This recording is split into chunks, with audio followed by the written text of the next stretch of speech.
From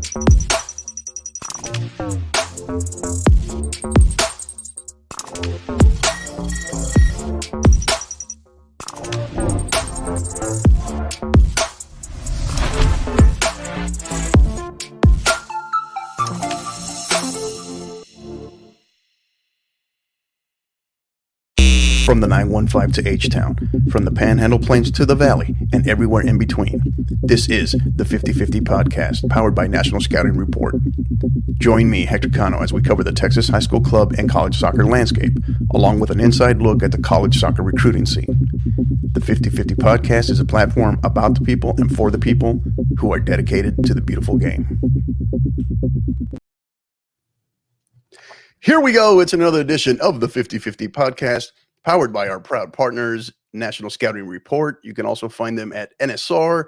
Find them on Twitter at NSR Now, as well as on Instagram at NSR_NOW. That's again, NSR_Now. They are the world's leading authority on all athletic recruiting.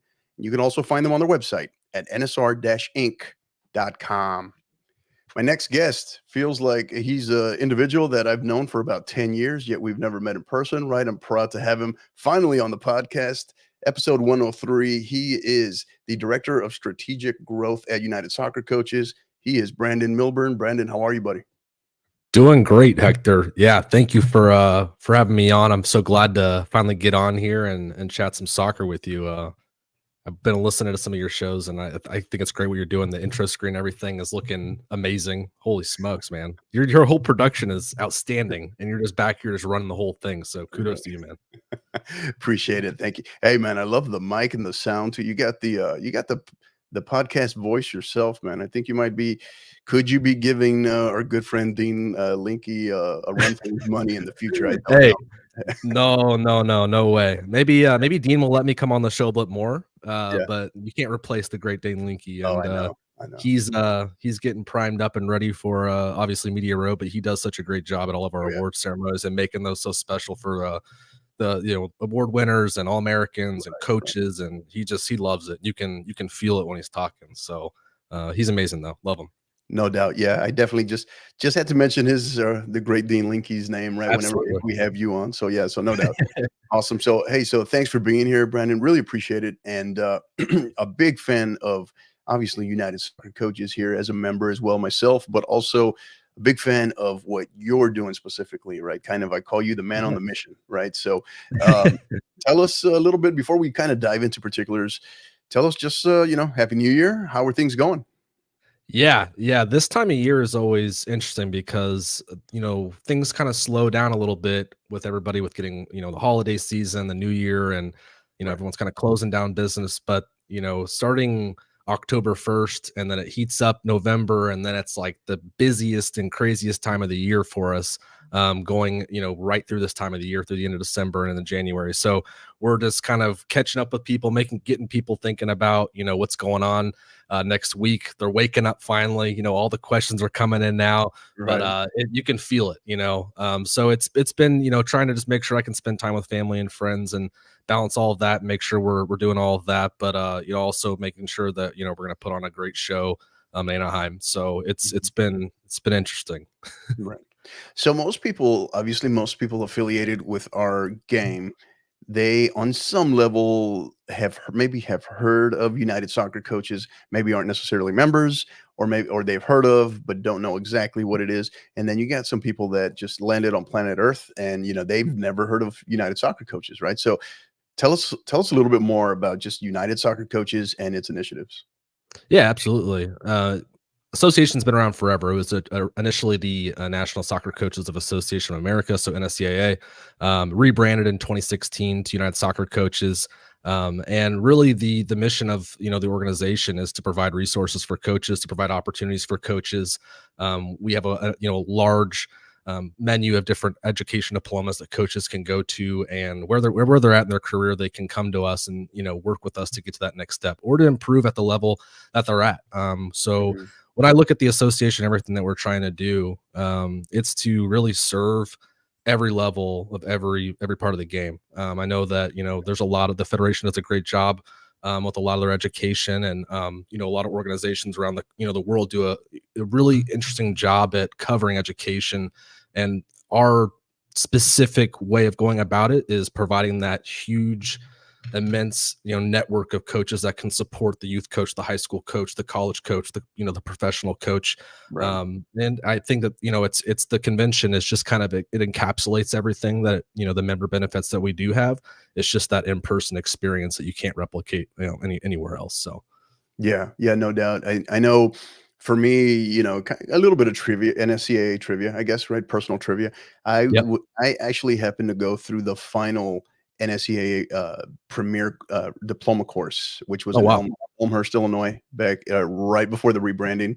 So still have the NSCAA gear. Obviously, I did other courses as well, but and since then as well, since under United Soccer Coaches. But yeah, that one was a pretty cool one, and still have the polo, still fits as well. So Hey, that's good. That's good. right. So now your role, right? Your role as director of strategic growth. That sounds like a mouthful, but give us a little Yeah. visual of what does that look like in terms of day to day. What does that look like in regards to the convention? Yeah.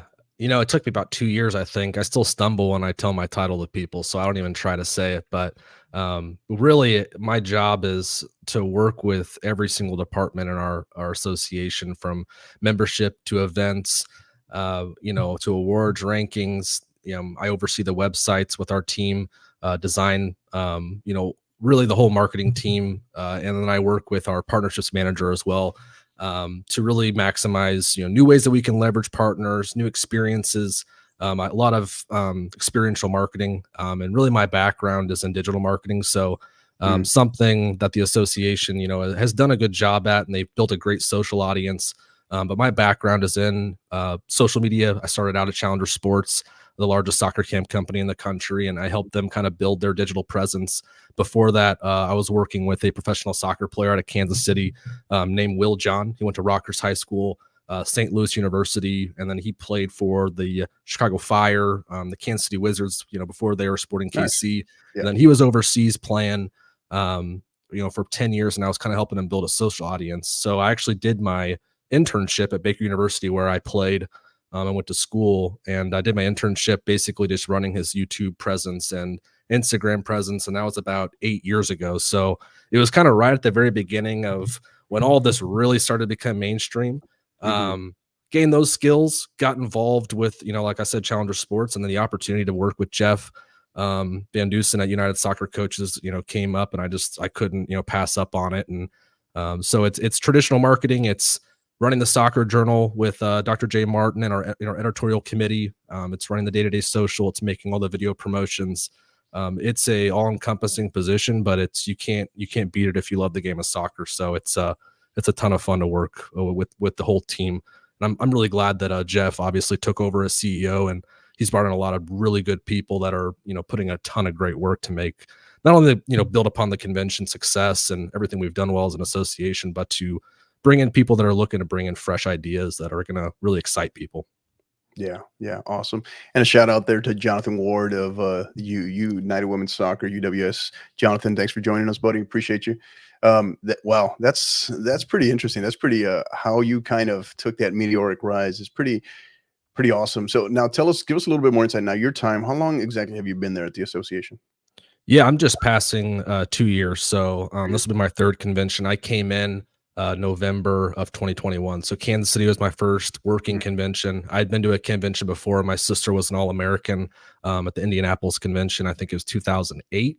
Kind of fell in love with the event there, to be honest. I fell in love with the game there. Had a lot of coaches tell me some things that stuck with me for my whole playing career. I specifically remember, Jeff Van Dusen was he was not the CEO. He wasn't even the director of events yet, but he was still a volunteer working at the convention. He gave me 2 MLS balls, and he said, "Hey, the next time I see you at this convention, I want to see you on stage." And when you're like a 10-year-old, 11-year-old kid, and you hear something like this, that's what you think about when you're trying to get that last sprint out. That when you're trying to push things through, it's like, hey, I got to be Right. up on that stage. So I think that's another thing about the convention. When people get there, it's not just about the exhibit hall. It's not just about the field sessions. It's, you know, you get to be around some of the most talented and successful people in the game, and Mhm. just getting that energy from them is something that I love about the convention. Awesome. So you would have been so your first convention would have been the first post-pandemic convention Yep. back from after the virtual, right? Yep. Is that Yep. yeah. I was doing virtual camps with Challenger Sports for the very first time in their company's history, and had a lot of learned a lot, had some success doing that. Obviously, it was hard to be successful in anything during the pandemic financially, but we were able to kind of maneuver there. But those a lot of those skills from the virtual side kind of transitioned into conversations that I then had with Jeff, because they did a big virtual convention that year, obviously. So that really, the pandemic opened up a lot of opportunities for people, I think, like me, to have digital skill sets and Mhm. social focus and things like that. So it's been an interesting role. It's been kind of defining it as you go and trying to find just areas you can fix things. And as long as I know that at the end of the day that these problems, even if they're very, you know, difficult to deal with on a day-to-day basis, if it's going to help the game, it's going to help coaches, help players, that's what it's all about. And that's why you do this. So Right, right. Biggest growth. So you mentioned you've been there for 2 years now. In your time there, where have you seen in your personal opinion, maybe the most distinctive growth there at United Soccer Coaches? yeah, a huge emphasis on reigniting our education department.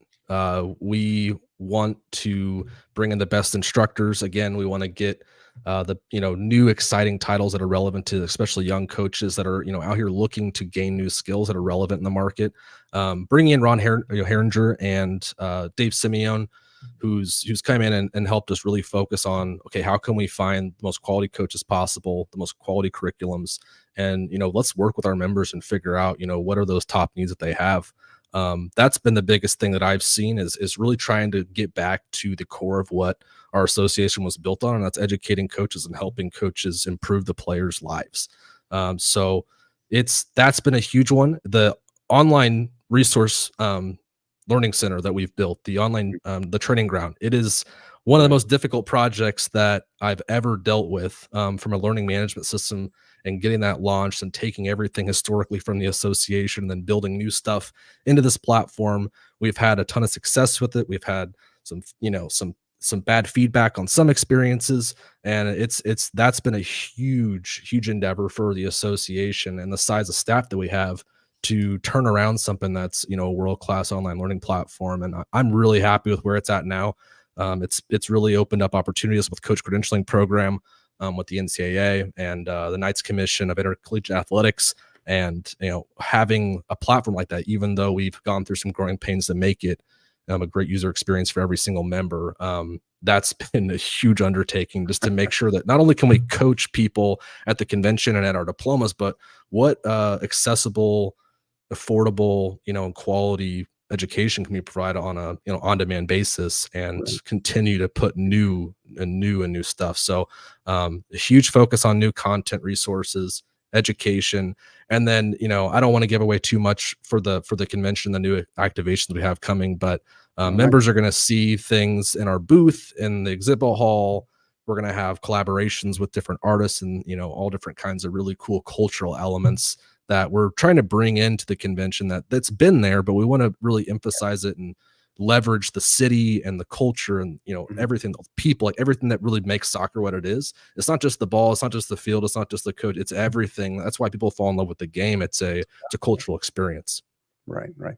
So to a certain extent, I guess you could say some reigniting some new initiatives, right? Some 2.0, if you will, right? So Yeah, 2.0, and you know, and looking at just how can we take what we've done well, improve it, but then you know, I think there's just a huge need in the market for quality online learning.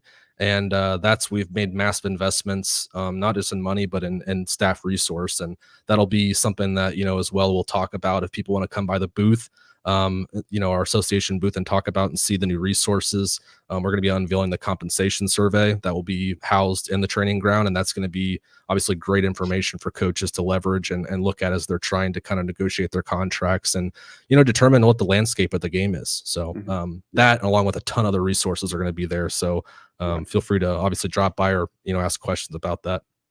Awesome. Great stuff. And a shout out as well to fellow 50/50 pod alum there, Dave Simeone. So Oh yeah. great to. How's he doing, by the way? Mr. Dave, he came into my office and he looked like he was a little tired, but then all of a sudden he got a burst of energy and he was yelling at me all of a sudden. And he's just, you think 1 second he's got no energy and then he's just boom, he's right back, and then he's up and down the hallways asking questions. He is excited for next week. You can tell. Yeah, he keeps you on your toes. You got to be scanning at all times with him. Got to be scanning at Oh all. yeah, check your shoulder. He is Dave Simeone's that guy at practice. He'll come through and he'll just clean you, and it'll be like the day before the game. But you just know that he's going in and he's going hard all the time, so you have to respect it and just get up and keep going. Awesome, awesome. I love it. So tell us now a little bit. Obviously, some listeners who have been, many listeners who have probably never been, but Yeah, the convention experience, right? Give us kind of paint us a picture a little bit of what that looks like in terms, and obviously it changes from year to year, location to location. This year it's 2024 is in Anaheim. But tell us a little bit just the experience, like what should listeners that are maybe going for the first time, what should they expect? And those who haven't been, why do they need to go to this? yeah. Yeah, I would, I know we kind of talked about some of the things I was excited about, and I'll go into those, but it's you walk into this thing and you start checking in, you start getting an idea of how many people are there, and the amount, like the scope of players and coaches and businesses, and just all these different roles that are within the game. We'll have a bunch of referees. The event started out as a coaches meeting in a hotel room, or not a hotel ballroom, and they Gotcha. all gather around, have coaches lined up, the chairs lined up around the room, and it evolved just through the decades into this massive, thousands of people gathering into this convention center. But the key thing that differentiates our experience, our convention versus other education events I've seen, is the building of the two full field stadium fields, as well as the futsal fields, where we have top educators from across the country and across the world coming. We have Javier Zanetti from Inter Milan coming, Laura Harvey, Jermaine Jones.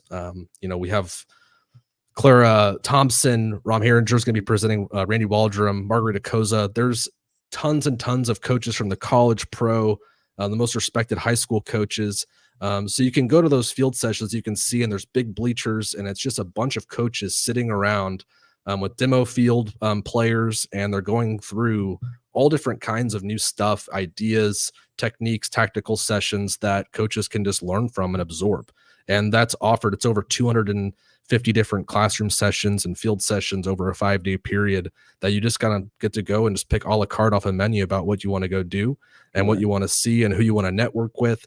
There's classroom sessions that, are more of a, it doesn't have the field element, but there's a lot of different presentations, and some of the most intelligent people you'll meet in your life, and experiences you'll never forget will be in those classroom sessions. And then in the evenings, you get to go to these socials, and you get to go out to the restaurants and bars and run into other people that you didn't see in the convention center, but then you get to see them the next day because you met them that night. And Mhm. I've met so many friends that I stay in touch with across the country at these conventions. So, that's the soccer side of things, and that's super amazing and fun. But then you go to the exhibit hall, and it's like being, I don't know, how would you describe it? It's like Disneyland, because you get all these free giveaways, and it's like everything's It's like magical, and you got sensory overload is how I describe it, right? exactly. Yeah, in a good way. But Yeah, yeah, Soccer Disney World. Yeah, I guess that's what yeah. there you Which, go. hey, we're going to Anaheim, so we're trying to to match that. We're trying to bring that Hollywood, kind of show to it. We're gonna have some cool stuff like that. But if you've never been, there's ways to get into the convention for a little bit less than the full 5-day price. If you're looking to kind of just drop in for a day, come in and get the 1-day pass. You can walk up and get it, and you can just kind of check it out for the day. But you get in the exhibit hall for the full day. You get to see all the sessions on the field. You get to see the classroom sessions. And I think, just from a networking perspective, and if you're looking to kind of just gain new skills and ideas, like, this is the place where coaches need to be at. Yeah, awesome. So take us through. So we look at, and obviously this is kind of branching out beyond maybe your role, but um, Yeah. when we look at the planning, we look at the logistics, right? When I'm imagining it's like it probably starts the day after, this one ends, right, next year's, but the planning, but then the logistics, particularly, take us through maybe like what does the next week look like in preparation when you depart, the size of the team, what does the travel look like in regards to the preparation as you guys get ready? Yeah, yeah, yeah. So we just finished packing our semis today. So basically, we pack up a bunch of supplies in our office, all the TV monitors, all the computers, everything that we need to, continue working, gets packed up, put on a semi, hundreds and hundreds of crates of uh, gear, essentially, and then we obviously have all of that. Put on those 2 semis and sent all the way to the, West Coast, which will arrive, in 4 or 5 days. Um, we get there, part of our team gets there Monday, my team gets there on Tuesday, and it's immediately we're, meeting up with our show production team, HMX Live, and we coordinate with them to help get the exhibit hall rolling. It is absolutely crazy to see that thing go up in less than 24 hours because they start building and then all of a sudden it's time to open up the exhibit hall on Thursday and they start on. It's just the amount of things that go into that is just Mhm. nuts. But we have about a team of 20 full-time staff that we're putting this thing on, but we work with a number of our members to help us run the event, as well as a ton of volunteers that put in a ton of work to help us put it on, as we are a nonprofit organization. So the travel, we're going to be, obviously we're out of Kansas City, so we'll be leaving early on Tuesday, getting in there, and then it's immediately, getting, all the different media production elements set up, getting the camera crew, the video crew, making sure that everyone has their just knows what they need to do and where they need to be at. And then everyone has their areas. It's just everyone has their part, everyone needs to do their thing, and it's very well organized by Jeff and Angie and Erica and everybody else in the events team, just to make sure the thing runs smoothly, because there's just so many different things that happen at the same time. Right. And it's about kind of finding those solutions quickly if something kind of goes haywire, but we're pretty Yeah. good at it. So Yeah, absolutely. So tell us a little bit. So I guess now I know when I had I had Sean and Nick on from Soccer Chat on I was listening. Yeah, previous yeah. episode, yeah, we were so this is the first year of Media Row, right? We're shifting from Podcast Row to now Media Row. This is the first year, right? Yeah, this is the first year. Yeah, I decided to rebrand it just because I wanted to be able to open it up to, some of the, non-traditional podcast platforms, maybe people Mhm. that are doing stuff on, TikTok, doing things on Snapchat, Instagram Live, YouTubers. I thought podcasts, we'll always have podcasts on Media Row, but I'm just trying to kind of, encapsulate the full realm of media. Mhm. And I thought that, by doing that, it did open us up to, bringing in some newer, younger people that, are going to be able to connect with, other young coaches. And that's a huge focus of mine is, how can we encourage people to stay playing, but how can we encourage people to stay coaching? How can we get people to fall in love with the game that are at a young age? And, I think that with being able to expand out our media efforts, grow our podcast efforts, but then continue to work with new influencers, new creators, and people that are thinking outside the box is only going to help us reach new people and the coaches that we want to bring into our membership. Yeah.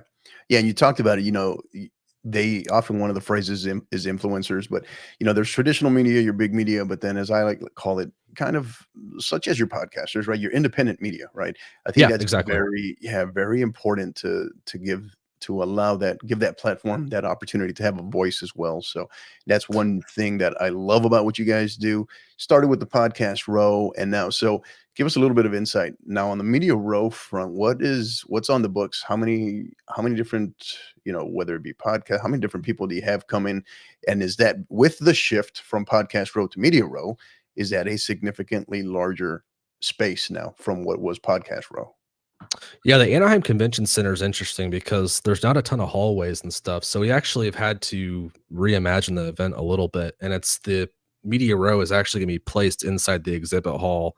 And it's going to be, there's going to be a ton of energy around it, obviously. So I'm a Mm, little bit hesitant on that end because I'm like, okay, is it going to be too loud? But I think that yeah. as I think about, some live event shows that I've heard and hearing that buzz in the background while you're doing interviews, it kind of, I think it adds a little bit to it. So I'm just going Yeah. to roll with it. But the Kansas City convention was the first time I managed podcast show, and that was kind of my responsibility in my first year there. And we had about 5 shows, I think, in Baltimore before the pandemic, 5 to 7 shows around in that area. And I thought it was the coolest thing. I mean, I was like, oh, this could be, when I first heard about it, I was like, this could be like what the Super Bowl does. I mean, there's enough people that come to the convention, that I think this could grow with the right partners, right sponsors, the right people helping me raise the awareness around it. And who better than podcasts and media personalities that help me grow an event? Mhm. It's gone from, that 5 to 7 shows to then Kansas City was 21 shows. And then Philadelphia was about 27, and that dropped down to 25 because some people had some, things happen, whatever. It always happens last second. And then this year we actually have, I think, over 40 that applied, Wow. or more than 4. We had 40, we had 30 that we accepted, and then 10 were like kind of on a wait list situation. Some of those fell off, but then some other people decided they couldn't come. So the wait list, they get into that thing and they get, they get into the lineup and they get excited about that. But it'll be, 2, people per show. Some have 3, for 30 shows. And then we also have, some exciting larger media networks. I know you mentioned, the importance of having independent media and small to medium to large. That's always been the key focus of mine with this event, is that this doesn't become a Fox Sports, CBS, only them coming. And, I love having those networks interact with like shows like you and Women Kick Balls and with Jonathan Ward and all these people that have great shows. They're just not on the scale, and they're not on a massive media, TV Right. network, but there's Right. still hundreds, if not thousands of people enjoying your guys' stuff. And it's just great to see shows like that interacting with an Alexi Lawless, with, Rob Stones, with, all these different big people you see hosting World Cup games. You just see soccer people interacting with each other. And that's my favorite part about Podcast Row and now Media Row. It's just that ability to create situations that probably never would have happened unless, we brought those people together there. Yeah. Yeah, it does say something about that, right? Where you'll have your, whether it's Alexi Lalos, your Dean Linkeys of the world, just to name a few, and then they're right there, right next to them are other, right, separate independent podcasters, right, or what have you. That's pretty awesome. That's pretty awesome to Yeah, see that it's they're like cool. they're all in the thick of it, right amongst each other, which is pretty awesome. Well, unfortunately, we do know of one podcast that wanted to be in attendance, but Yes. is unavailable, is a restricted free agent, I guess, right? So, but yeah, definitely have really loved your support of of the 50/50 podcast, and I promise you we're going to make it make it a point to be there one day. I promise you for sure. So Hey, Chicago, a little bit easier for you, right? Where are you at again? I'm in San Antonio. That's right. So Okay. yeah, So, I'm in San Antonio. eh, So same time well, zone, right? Same time zone. yeah, same time So zone. And I think it's just always a little bit easier to get to the Midwest and the West Coast. And, hopefully you can make it to Chicago. But yeah, we got to get you on Media Row for Chicago for sure. that'd be awesome. I love that. So you talked about, tell us a little bit more, right? You gave us a great quote on some of the things that have you particularly excited about this year. So it's a little bit of, hey, let us peek a little bit behind the curtain, but obviously not Yeah. reveal everything in terms of the convention. But tell us about a few of those things that have you excited about this particular. I know you alluded to some of it, but Yeah. some of the Yeah. things that Yeah. maybe have you excited about this year. So this is kind of like the indoor game. I know I mentioned it in my quote, but I don't really know. I can't picture in my brain exactly what it's going to be like. All I know is there's going to be thousands of people standing around a field, and it's going to be nuts with Yeah. these teams going at each other. Especially after the exhibit hall's been open, everyone's having a good time.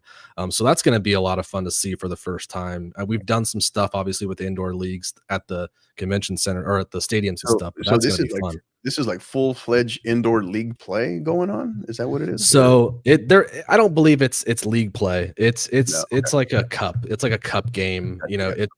It'll be fun. I probably should have read up a little bit more on exactly what the stipulations of the competition are, but I'm just excited to see some guys go at each Yeah. other inside that convention center with all those coaches right there. I'm sure the environment's going to be fun.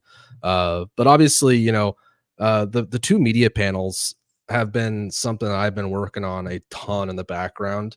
And that's with Fox Sports and CBS Galazo Network. And I'm most excited, CBS has never come before, the Galazo Network show's never come before, but they're going to be able to really just build more excitement around Media Row. They're going to be able to do these panels, and we have some, big time people coming to those, like Carly Mhm. Lloyd.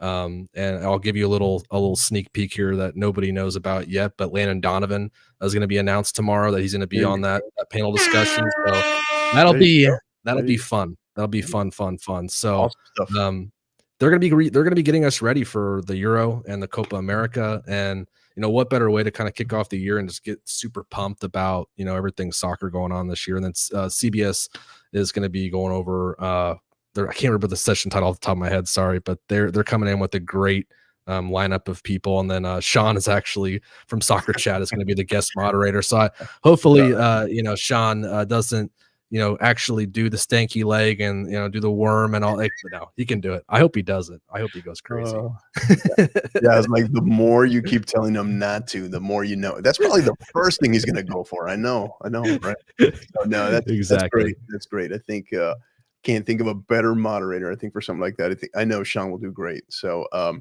yeah, that's awesome, bringing in, CBS Galasso, and they're doing great stuff over there as well. So yeah, I saw that as well, and I was like, "That's pretty awesome stuff." The buzz, I know that was it. This is their first time going, and then of course, as Brandon mentioned, you heard it here first, right? Will be going public tomorrow. Landon Donovan will be in yes. attendance at the 2024 United Soccer Coaches Convention. Um, so we start segueing here, Brandon. Tell us a little bit. So going into this year, you have 2 years under your belt this year. From what you can share, what is maybe the biggest change? I don't know, is it maybe it's the media row from the podcast road to media, or is there something else that maybe is bigger in terms of a shift? Yeah, I would say the biggest shift for the convention right now in my eyes is our association booth. I mean, last year we did it for the first time, which I thought was kind of crazy. Like, hey, it's our convention. Why don't we have our own booth? And Angie felt the same way. And we're sitting there looking at her like, this could be huge for us. Like, we could really do a lot of cross market. Like, so we started just brainstorming on how can we expand this out. We debriefed kind of what Philly, what went well, what we could improve upon, and what we want to do with that booth and how big it is and the people we have visiting and the artists and the activations, the free giveaways, like it, the marketplace, we had a ton of feedback on, wanting to buy jerseys and, have custom gear and things like this. So we've taken that feedback and we've listened to it, and implemented it. And I think that just, you're not going to be able to miss it. When you walk into the exhibit hall, it's going to be a big structure. We're gonna have a ton of really cool stuff going on in there. And we'll have people there to interact with anybody who has questions about anything, but we'll be directing you to where all the fun stuff is, as well as being able to kind of outline different resources and things that you can expect to see at the convention as well as throughout the year. So I think that you mentioned it. It's like, hey, once this convention ends, that's on to the next thing, because we have CoachCon coming up in San Jose, so that'll be another thing that we'll be talking to membership about as our brand new marquee event. That is it's not our marquee event, but it's our marquee summer event. We do a smaller little event in the summers now. It'll be in the West Coast again. So Mhm. just trying to create more opportunities for coaches that can't make it to Philly, can't make it to the East Coast. So that'll be another fun thing that we'll be kind of unveiling and showing everybody what's coming up for that as well. Yeah, I saw that, the inaugural CoachCon, right, this past summer in Las Vegas, Yeah. and I was trying to explain it to a couple of other coaches, and I was like, "Yeah, well, I don't quite know how to explain it, right? I haven't experienced it myself, right? But Yep. it's different from your traditional United Soccer Coaches Convention. But I didn't know if it was just significantly smaller scale or what. But I found myself trying to explain it and not having experienced it yet. It was a little Yeah. tricky. Yeah. I think, anytime you do a first year event, you kind of go into it and you have an idea what you think it's going to be. But, once again, it's a brand new event, new branding that we came up with. We work with soccer.com, obviously, to put on that event, and it was super successful, for doing it in the first year. But what we're bringing it back, for San Jose. We know that there's things that, presenters that I've heard and It's gonna be fun. But the difference, and to just to kind of help you out, is this past year was just two different education pathways. So we had about 300 attendees, and they came and they could pick between two different tracks. One was more technical, one was more managerial. And if you were a coach, not as a soccer coach, the whole curriculum would have been relevant. It really would have worked for anybody who's looking to become a better leader on the managerial side. So we're trying to obviously kind of offer just some testing out new things, new topics, new curriculums, new presenters, and being able to do it like on a smaller scale like that helps out because it helps us with our bigger event. But it just the price points and everything too. It's all built to be a little bit easier for people to get to. It's a 3-day event instead of a 5-day event. The price points is a little bit easier to get in on. So it'll be really exciting to unveil that full presenter list after the convention because we haven't been thinking about it, but it's on the back burner. It's going to be good. Mhm. Awesome. Great stuff. Yeah, thanks for that. That definitely helps. Would you say next 5 years, what is the direction of the convention? The direction of the convention, I kind of highlighted a little bit. It's really trying to leverage the full scope of soccer culture, and igniting that passion in young people to want to be in the game, stay in the game, coach in the game, make a career out of being in this game. So when I look at the next 5 years and how we can continue to evolve the convention, it's talking to our executive team. We want to continue to bring in the top people from around the world, to come and present to our members. And with the World Cup coming here, 2026, and everything else that's going on soccer wise in the country, all eyes are on us. All eyes are on how these leagues can come in and work with us to not only help gain their exposure around the world, but how can they get in and work with us to profit on the World Cup coming here. But how can we, as a nonprofit coaches association, how can we take a step back, not worrying about money, money, money, money, and how can we take everybody's ideas and initiatives and work together and kind of be that middle person that can help just advance and push the game forward. I think there's been a little bit too much of people, thinking, hey, I know all the answers and this organization wants to do all this and all that. And we're segregated and have these leagues and levels. And Yes, it's yes, so yes. complex where I love that where I work, we just sit here and we go, hey, how can we help you? Hey, how can we connect you with that person? Hey, Mhm, what can we do just to make you a better coach or make your company more involved so that in turn we work together, make money, and help coaches. So it's more of that. It's more working with the right people, finding the right coaches, finding, getting our stuff out in front of members who, like you said, may not have any idea who we are. And if we're not looking at, growing our media and storytelling and everything that we're doing to try to inspire those coaches, we're going to really struggle to continue to stay relevant. So it's a huge effort on our part to build content, build storytelling, tell our story so that people know about us, come to the convention, see it mhm. with their eyes, and then there's no going back in my eyes. So Yeah, yeah.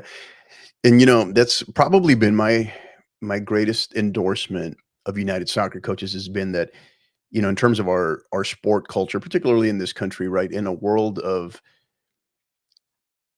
organizations that are very much exclusive and very much filled with gatekeepers.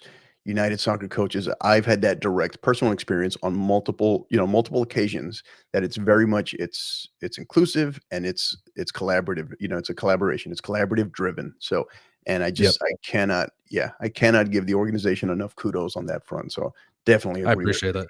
Yeah, definitely I know agree. that everyone will love to hear that. We pride ourselves on being the home of all coaches. And one of the things that I think that if you're looking to find other people to network with, and I'm sure you would endorse this as well, is getting involved with the coaches communities.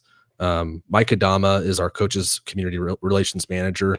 Sean is part of that Black Soccer Coaches group.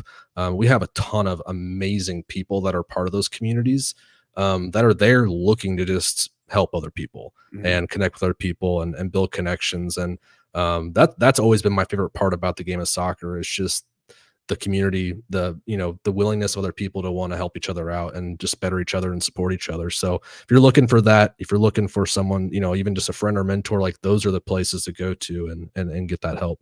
yeah. Yeah, and I can tell you one of the things that I personally loved was the launch this past year of, that the veterans group as well. Oh yeah, As a retired, retired military veteran myself, that was just so spot on, so very much needed. Obviously, still a ways to go, but, it's a great absolutely. start. It's a great start for sure. So, as we start to segue here, Brandon, give us a little bit more. So, key dates, upcoming convention, where can people get more information on not only the convention, but United Soccer Coaches as well? Yeah, yeah. Feel free to. I always answer my DMs on Twitter, and I try on Instagram and stuff. But Twitter's normally where I'm at. So if you have any specific questions, just at BK Milburn. So feel free to reach out. But if you're looking to see the presenters, just go to UnitedSoccerCoachesConvention.org. We have a app on the Apple and Google Play Store. Download that. Create an account. You'll be able to see the full calendar of different things that are going on, from early morning till late at night. And if I really want to iterate that, if people come and they see the exhibit hall, they see the education sessions, I check out some of the award stuff. Go look at that. Hear we have some great speakers that are gonna be doing stuff. Have some great award winners. And it's an extra ticket that you have to buy. But if you can swing by, if you can swing it, definitely do it, because you're gonna go into the new year with some inspiration, and feeling really good about being involved in the game. Great stuff. Awesome. And did you say those dates again? Convention dates? Yes, sorry, I did not say them. We got January 10th through 14th, so it's a week from today, on the dot. So we'll be getting kicked off and putting on 150 different education sessions and having over 200 businesses come in, and throwing a bunch of cool soccer parties for everybody. So I am bummed out, Hector, that you cannot come. I think we got to figure out a way to. Can you just call in sick or something, or what? Like, what's going on? Yeah, I think I have about 20 young ladies that probably wouldn't appreciate that, right? That I answer to, right? So, yeah, no, but yeah, That's no, too bad. Yeah. definitely a little bummed out that I can't be there, that we can't be there, take the podcast there. But like I said, I think I'm a firm believer in great things come to people who wait, right? So, uh, Absolutely. now I did have a question for you before we segue here to our next segment. Is Has there been a running count of attendance numbers in the recent conventions? Because that's been the one figure that I don't know if I've ever really heard. Yeah, it's the all I can't it's the secret Oh, sauce. is I it? can't no, I'm joking. That's No. It's I don't know. I was like, that's what I was asking. no. I mean, it ranges from each city. Yeah, Philadelphia is we are historically a very, very heavy East Coast association. We have a ton of members out there on the East yeah, Coast, ton of yeah. members in the Midwest.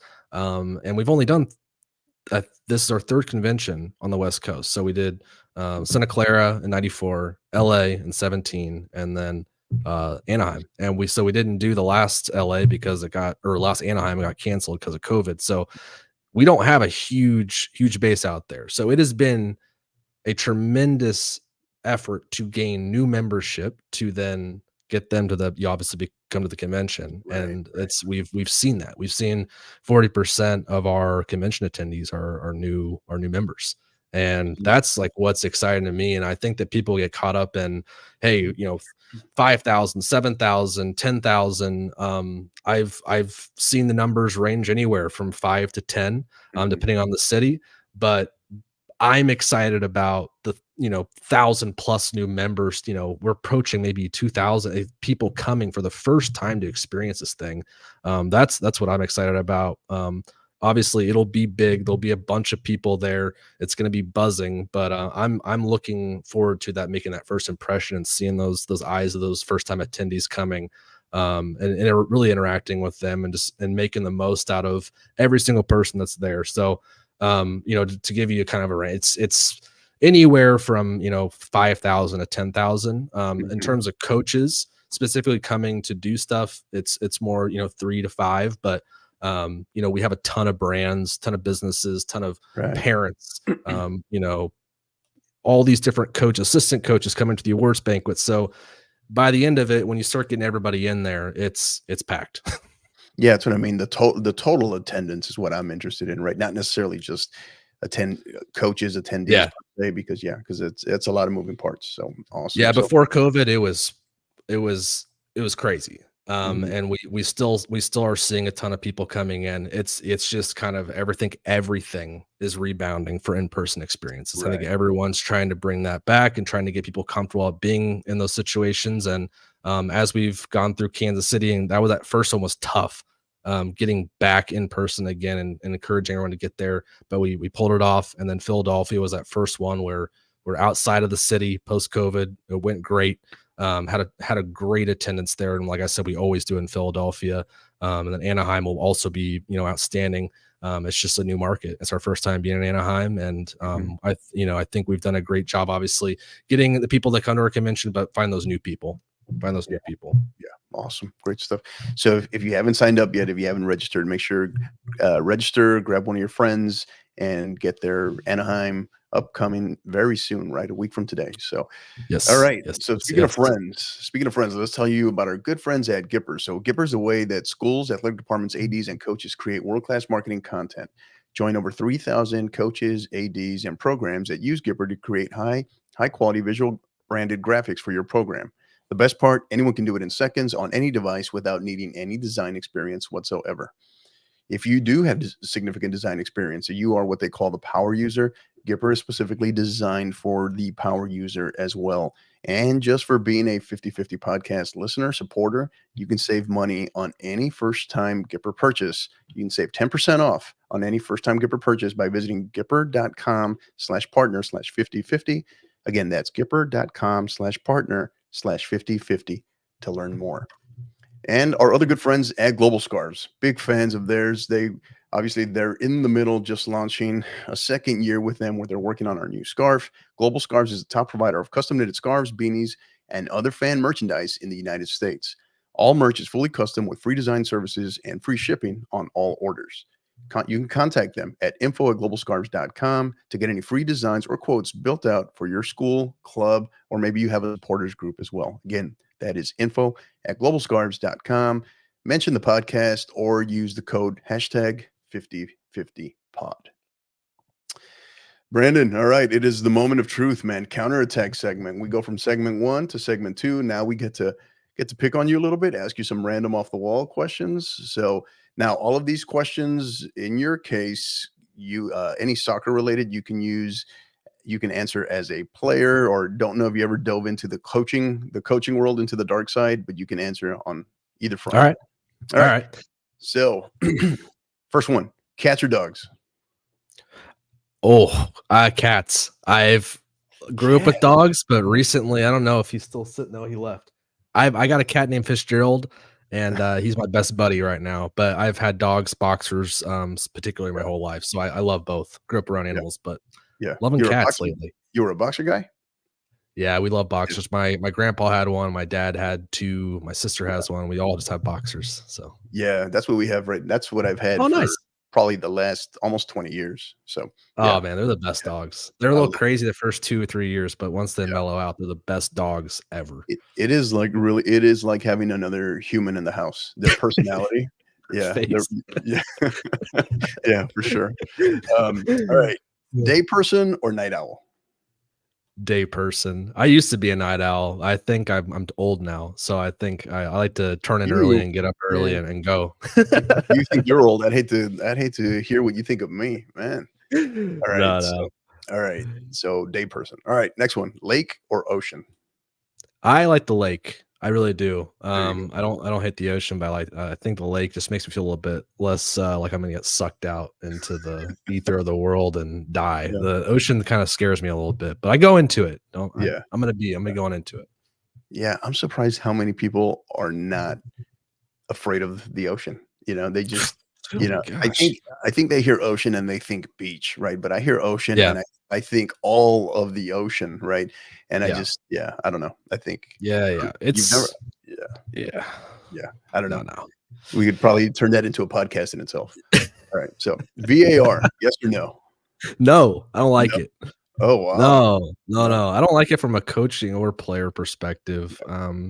I think maybe I shouldn't judge it because I haven't been a player or coach that had something VAR, but as a fan, I do not like it. I think it just slows things down. I hate seeing the players celebrate and then realize, oh wait a second, let me not celebrate, and then all of a sudden they're celebrating again. I'm just come on, like let's go, like The let's just man get the call right. Come on, the manufactured celebration. yeah, Right. yeah. Yeah. I think you might be our first when I've asked that question, you might be our first hard no, on the Yeah. show.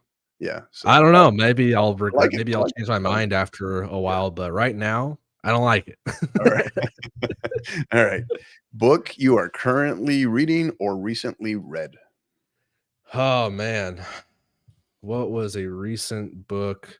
I'm gonna give you one that's not like weird. I've been reading this Men in Blazers top 100 players book. I can't remember what the exact title is, but Mm, I've just been going through like those like some of the people they have in there. I'm really surprised, but it's like it's cool to read the stories. Like Kyle Beckerman is one of the 100 people they included in that collection. It's like the 100 soccer gods or something like that. cool. And when I saw that, I was like, Kyle Beckerman. And then the page before that, it's like I can't remember. It was like something crazy, like Maradona was on the page before or something. I was like, what is going on? But then I started reading more about Kyle Beckerman Yeah. and reading more about, I'm like, oh, like that's like they did the book in a really cool way where it kind of highlights why each of these individuals, did something special. And then April Heinrichs is one of our Hall of Fame members that's Mhm. going in this year. She was in it. So it's cool to see her. And but yeah, that's a book I've been reading. I've been really enjoying that one. I Yeah. love reading though. I love reading. Right. Awesome. So, yeah, Kyle Beckerman. Yeah, the story behind him is pretty, the stories are pretty fascinating. So, Yeah, you I know, just know him because I screamed at him from I was at Arrowhead Stadium when I was a kid, and I was just yelling at him and, just screaming at him because he was on Real Salt Lake, and I was a right. Kansas City Wizards kid. We did not Yeah. like them. So when I saw that, I actually yelled. I scared my wife. So I was like, "What is this guy?" But I'm okay with it. I'm okay with it. Yeah. I'm very Makes sense. familiar with Kyle Beckerman as a former, Colorado Rapids season ticket holder. Yeah, I'm very familiar with him. Very I familiar. love that guy. I love him. I love, he just the guy you want on your team. Yeah, exactly. Exactly. All right, next one. So I'll expand this one. Normally, I ask it from the strictly the coach perspective as a professional coach, but maybe professional coach, professional media person, someone who you pattern your career after, maybe in the soccer world, right? Jimmy Conrad. Uh Okay. He is somebody that I grew up watching as well. He was friends with the guy that I mentioned earlier, Will John, that they played together with the Wizards, but he also played with Preki, who was my first club coach, and Yeah. before he went to Chivas USA. And seeing him and how, I don't know if you watch the Pat McAfee show on ESPN and Yeah. like some of the stuff that goes on there. Jimmy Conrad was that 20 years, like, he was the ground floor of YouTube. YouTube invested in him with Kick TV, and he Right. leveraged everything that he loved about the game, and just took that and ran with it, and Yeah. has just done some incredible things with FIFA, video games, and being, an MC, and just being a personality and talking and doing podcasts like this. But that's someone I look at. I'm like, okay, what is he doing? What is he reading? What is he thinking about? How is he going about his day to day life? Where he knew, okay, I'm gonna put my time and effort into this YouTube game, when no one was giving any attention to it. He gets a big investment. All of a sudden, he's Mr. Media. He's Yeah. everywhere, and now Yeah. he's just doing World Cup games. And there's a ton of people that were as good as Jimmy Conrad, but there's not a lot of Jimmy Conrads. That guy Yeah. is the full thing. Is he's amazing. He has the energy of like 3 people. I mean, like even now, I don't know how many are actually like still current, like still active, but I know Yeah. he's associated with like 3 different podcasts, right? Just Yep. that on top, and I'm just on top of his guest segments on Golazo and everything else. The work he did last summer at the Women's World Cup, right, with Fox. So Yep. just a lot of stuff. Great stuff. All He's a right, next one. baller. Current music and podcast playlist. What's in the rotation there? What are the go-to? Man, my music it's everywhere. I use Spotify and I go on the Discover. I get a lot of new artists. I've been going down the electronic route. Yeah, I don't okay. even know the name of this guy. I'll look it up real quick. But all the podcasts I've been listening to are Bad Friends. with Andrew Santino and Bobby Lee, Mhm. 2 comedians, and then the Kill Tony podcast. I love stand-up comedy. Yeah. I love watching live comedy as well. So being able to see week to week, you know, new emerging comedians and established ones, and they kind of it's a little. I want to try to figure out a way to kind of make. I don't know if you ever seen that show Kill Tony, but kind of take what they do there and kind of incorporate it into Media Row a little bit. But it gets you put the pressure on the people, and it's live, and you have to do it in front of everybody. And I just love that live element of this. So that's why I like your show too. It's great that you do the live. It's intense. Yeah. It is. Yeah. When I explained that to some of our guests that are coming on, it's like, wait a minute, it's live. It's live. It's like, yeah. Unfortunately, you got to comb your hair. So, all right. Yeah. Next one. It's so this one you're about to start some sports wars here in the office. Okay. So All right. All right. greatest and worst sports movie. Oh my gosh. The best? Let's go Mighty Ducks. I love the Mighty Ducks. Mighty Ducks. The Mighty Ducks, man. I Yeah. love the Mighty Ducks. I'm just trying to be different. No, no. I did grow up loving the Mighty Ducks. I consider it a sports movie. Hey, I'm gonna roll with it. Big old The worst. in Bombay fan. All right. All right. Yeah. The worst. Man, I guess like Friday Night Lights, because I just think that it's kind of cliche. no. I don't know. Cliche. Oh my God. We got to get you down here to Texas, man. Oh my God. I said that just to piss everyone off on this podcast. No, I can't even think of a bad sports movie. You know, but no, I'll say Friday Night Lights just to get people in the comments cursing me out. There you go. Get some engagement on. Let's get some engagement. We should probably end this podcast effective immediately, right? So, all right. Yeah. Did not see that one coming, but okay. All right. All right. Next one. So this one might start a war too. All right. So favorite and least favorite soccer team. Like you might have your teams within different leagues. I get it. That's how it goes with super fans, right? Super supporters, but the one over all others. And then the one that maybe you just despise over all others. I'm gonna answer this, very honestly. I grew up loving Barcelona and the way they play. Ronaldinho was a guy that made me fall in love with like the style of, what I wanted to do, how I wanted to play. And then you had Xavi and Iniesta, and you had Messi and all those guys. Eto'o, just the way they played, I fell in love with that style of play and Barcelona. So I've always loved watching them. I can't wait to go see that, like their stadium, and watch them in person at some point. But the worst team, honestly, and it makes no sense, I do not like Chelsea. Do not like Chelsea. And it's because there's a kid I played with on one of my teams, and he was a defender, and we just went at it all the time. And he wore a Chelsea jersey to practice every single week. So I just have always just not liked Chelsea because sounds like a little post-traumatic stress there is what that sounds like. I'm sure exactly. Does Sean Soderling know that? Because I let him have an earful every time we talk about Chelsea, because I'm a Liverpool guy. So I always let him hear it. I always let him. Yeah. I did not. I kind of knew from just from Twitter and him tweeting during the games and stuff. But I like, if I was gonna go with the EPL team, I would roll with Liverpool, and the only reason why is because my grandma was born there, so I have a little bit of a connection. So I try to support there. I got to visit Liverpool as well a couple of years ago, and that's a cool city. It's really fun. Have you been to Anfield? Oh yeah, and. Oof.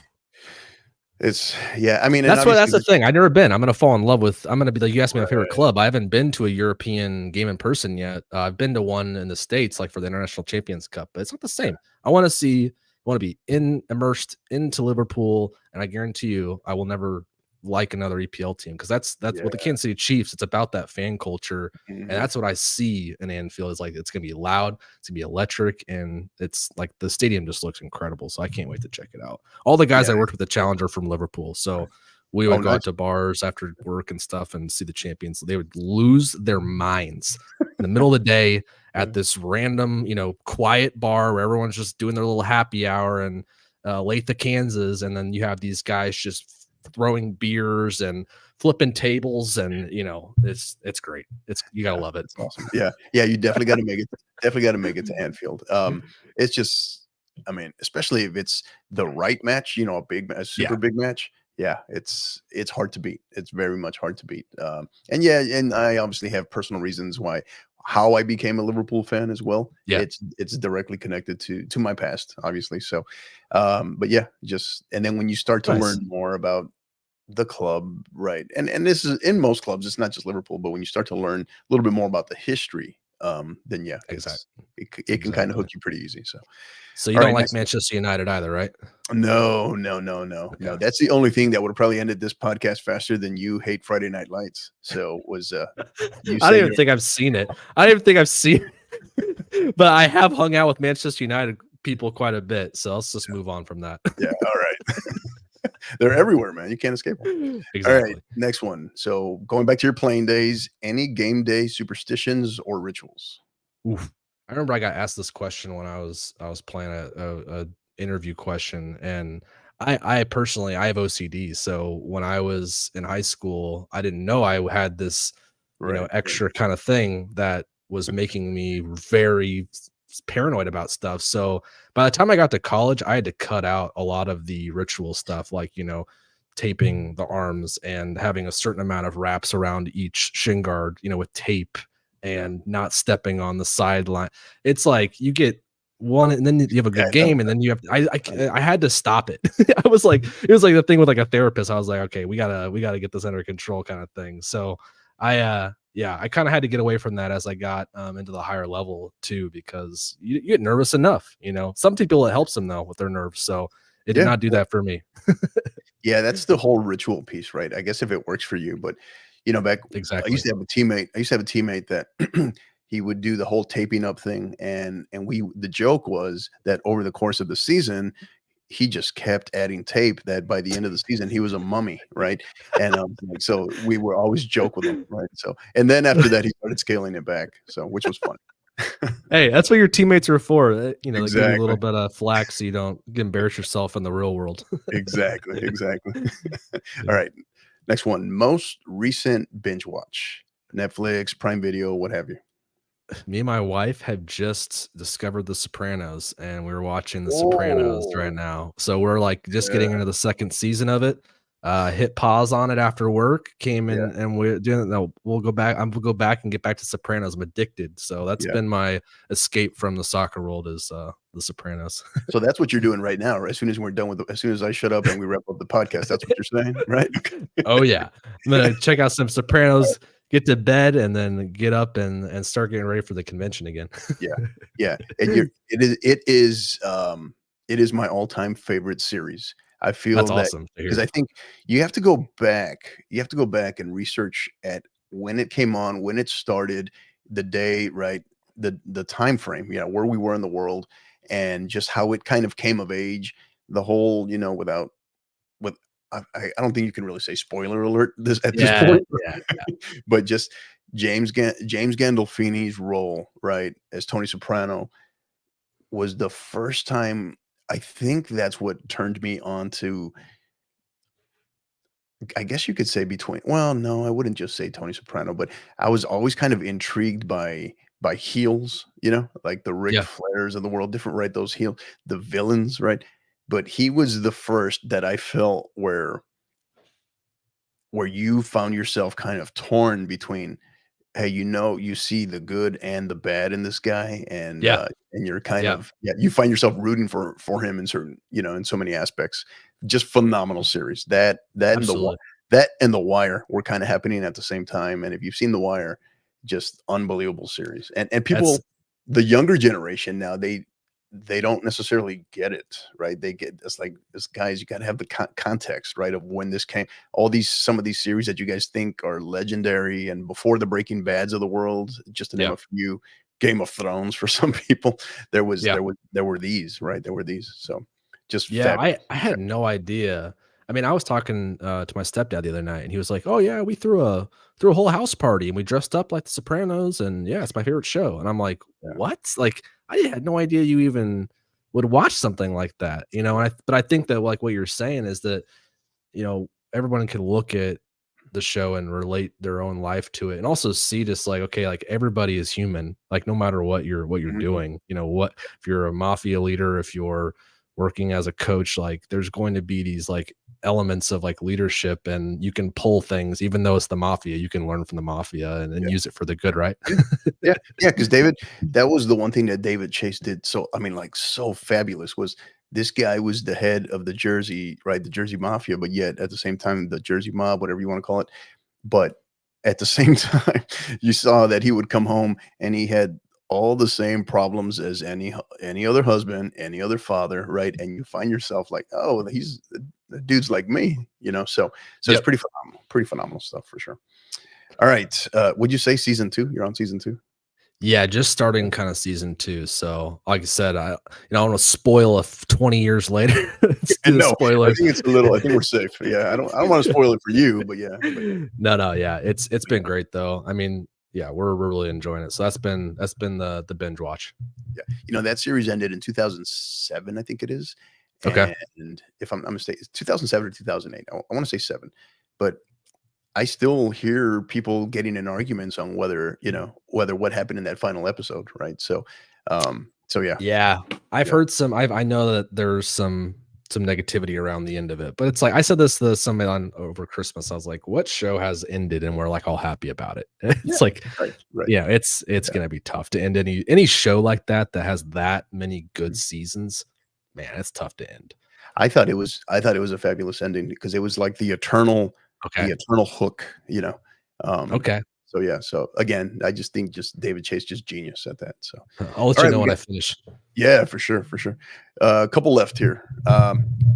So pandemic, we've talked about the pandemic a little bit. It's come up a few times. What did you learn maybe the most about yourself during the pandemic? I learned that you can impact people in a positive way through the game of soccer without having to step onto a soccer field. Mm, Having to being forced to educate kids on a soccer field, but not being able to be on a soccer field with them presented a bunch of complex problems. I wish that we wouldn't have honestly, had to have gone through those problems and try to find them. But like I said, it created skills for me that I was forced to learn. I think I edited like 200 plus hours over a month period to just like get these videos turned around for our camp coaches to be able to get on Zoom and deliver recorded, training sessions and then pop in between and say, "Hey, kids, how's it going?" Like they're out in the yard or in the living room with their parents, like doing these different drills and stuff. But understanding, like, oh, this isn't like forever, and this isn't the solution. And online learning is great, but it's not the end all be all. But this can make a huge impact on people. It allows people who would have never maybe got involved with the game or couldn't afford to get in the game, which is a huge problem in our country. Now they're listening to a quality, credible coach, and it's not coming. No offense to someone who's just a parent out there, trying to pull it together and make it happen. They can come to an online resource and work with people now and get quality information. It's just about just making sure that you get that information to those people. And over COVID and just seeing the digital landscape of soccer education, what really got me into it and got me really passionate about getting involved in it was just the amount of bad stuff that was out there that people are charging kids for, telling them that they can become a professional soccer player and this yeah, and this and this easy thing and this. But it's not realistic. It's fake social media perspectives and people that are lying that they played places and have this background, but then you look in their background and playing career and they didn't play, but they're making hundreds of thousands of dollars off of selling online training programs. That's when I'm like, okay, cool. Let's go ahead and get people like Will John, Jimmy Conrad, all these big time media people, working to just create free educational content. Don't charge for the educational stuff, but work with brands that want to sponsor it and pass those expenses off to other people outside of the game. So I mhm, think I just learned that there's a lot of ways that you can grow a base, you can grow a group of people that have a common initiative, and you can quickly exponentially impact people's perspectives, knowledge, and meet people as well through social media that you never would have thought you would meet. I mean, yeah, it's a different world, and if you know how to leverage it for the good, like we kind of talked about, yeah, you're just gonna meet people at an exponential rate. It's really cool. yeah. Well said. Just outstanding. Well said. And we got our final question here. So this you can probably tie in half of what you just said to this one. So Brandon Milburn is appointed the soccer czar of soccer in America, right? Mm. So what is the very first change you are making, right? Item one, item number one that you are making a change in soccer in America tomorrow. What would it be? I'm gonna go with pushing forward the 21st century program, which is all about modernizing the American soccer system and not making it a half of a year sport and replicating the rest of the world um, on their schedules and balancing out playing schedules and helping players not be depressed and get injured and expect so much out of them in the classroom and on the field. And it's I think it's the same. It trickles down obviously from the top, through the bottom, and you have I feel that players are playing a bit too much. But I think if I was able to step in and we put a ton of effort and research, and the facts are there that show it does not make sense mentally or physically to have the season structure we have. So if I could come in and immediately, in my opinion, it should have been changed 40 years ago or whenever the Right. first person it was idea to do it. But we are letting and choosing financial factors that are very solvable in my eyes at the expense of people getting hurt, getting out of the game, and people not just getting hurt like knees and putting too much stress, but like literally just mentally cannot handle everything that's being thrown at them. So Yeah. it's not expected of anybody else. Why are we expecting that of our leagues and our players? And how's that impacting us on a competitive level across the globe? I think it does. Yeah. Yeah. Definitely agree. Definitely agree. Well said. Well, well, that's it, man. That's we went through Woo! you survived counterattack. Woo!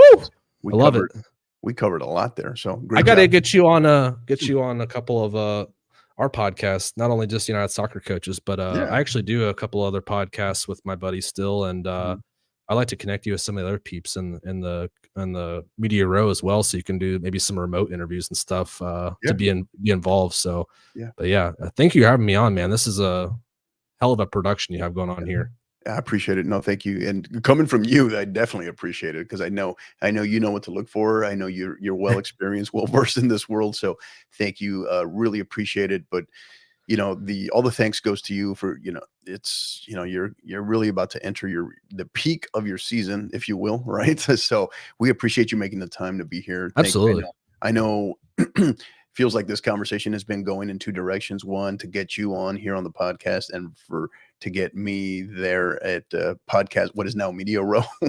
So and I appreciate that. And we really the podcast team, we really appreciate your support of the podcast as well. So thank you for that. absolutely. So as is customary, Brandon, what we usually do when we wrap up when we have a guest, we wrap up in stoppage time with our kind of final thoughts. So any shout outs, thank yous, anything you want to cover as it relates to the game, what's on your mind, anything, any message you want to throw out there, the floor is yours. Yeah. Yeah, I wanna give a shout out to I mentioned it in my post, but Rob Herringer, he's going into his first convention as the DOC. He's been asked a lot has been asked of him as he's taken over that role, in October, I think is when he started. So it's fresh. He's coming right into it. He's obviously done session at the convention. He's a super, super successful college coach, at a Benedictine, which is, a school out here in Kansas, if you don't know. But he just encompasses what our association is about, the focuses that I went over with our education, and that pure, genuine spirit of trying to help coaches where they're at, Mhm. to help them be happy, help them feel like they have a future in this game, that they can lean on us, lean on him, and I just appreciate what he's done, the pressure he's taken on coming in, and being the new person and bringing your ideas is never an easy thing. So, Right. big shout out to him, and Dave Simeon as well for everything he's put into the session, but and Angie and Erica for everything that goes on the event side. So, big shout out to all those people that are instrumental in the convention going on. Awesome. Great stuff. And yeah, definitely agree with that as well. And to you, don't forget to include yourself in that as well. Yeah, So appreciate it. your entire team, right? All of you, it's very much a big undertaking. So wishing you the absolute best over the course of the next really what week and a half, 2 weeks, right? So Yep. best of Yep. luck there. Thank you, And man. so my final thoughts here in stoppage time really um, don't really want to dive in too deep other than, this is episode 103 here, our very first podcast of 2024. Grateful to have Brandon on here and Let's just want go. to wish, yeah, absolutely. Just want to wish everybody, uh, hope everybody had a happy and safe holidays, a happy new year. Let's get 2024 started off on the right foot.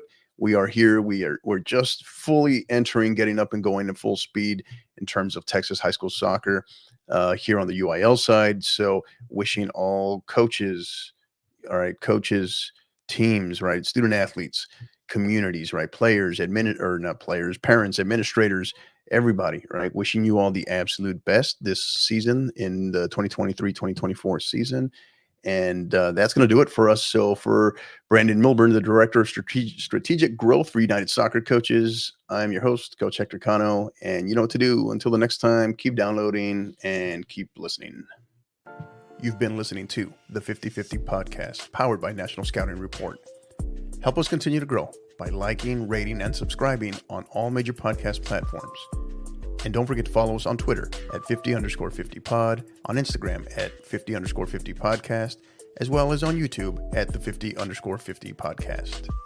Until the next time, keep downloading and keep